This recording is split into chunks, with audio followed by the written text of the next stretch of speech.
Қоңыр күз мезгілі еді. Ағаштың жапырақтары сарғайып, тек жабайы алма ағашының басында жалғыз алма қалыпты. Орман аралап жүрген қоян алманы байқап қалады. Алманы қалайса болады екен? Қарға. Мұны мамаң алып берсін.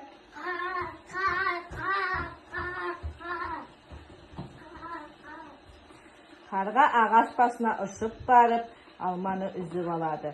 Бірақ алманы тұмсығымен қармап ұстай алмай, жерге түсіріп алады. Рахмет саған, қарға. Жерге түскен алма жаны бардай жүгіріп қозғала жөнеледі. Қорқып кеткен қоян ағаш түбінде ұйықтап жатқан кірпінің тікеніне құлағанын түсініп, Кірпі, тоқта, менің мамамды қайда апарып жатсың? Оны мен алмам, оны мен ұстамадым. Алма менікі, алмамды қайтарып бер. Менікі. таласып жатқан қоян мен кірпіге қарға қосылады.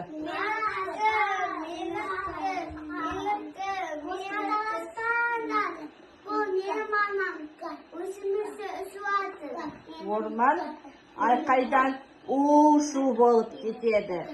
Сол кезде Қорбаңбай аю келіп қалады. Сол не жігіт айқай-шу, мадамды алдыңдар ғой. Аманы кімі еді айтып берсін. Аю сәл ойланып, Алманы кім тапты? Мен таптым. Алманы кім ұстап алды? Мен. Алманы кім ұстап алды? Мен. Алманы алсын жембекіңдер. Алма сендердікі. Да, мен алма ғой. Алманы кейінге бөліп бір-бірден алыңдар.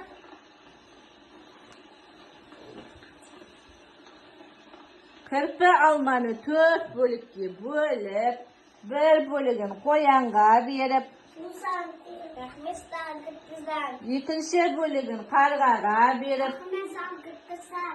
үшінші бөлігін өзіне алып, төртінші бөлігін аюға береді. Маған не үшін? Шебаттату астыды сол самаса. Кірпіздан, рахмет. Әрқайсысы өзіне берілген алманы жеп, риза болады. Өйткені аю ешкімді ренжітпей, әділ, дұрыс шешім шығарған еді. Береке басы бірлікке. Береке басы бірлікке деген осыдан қалған екен.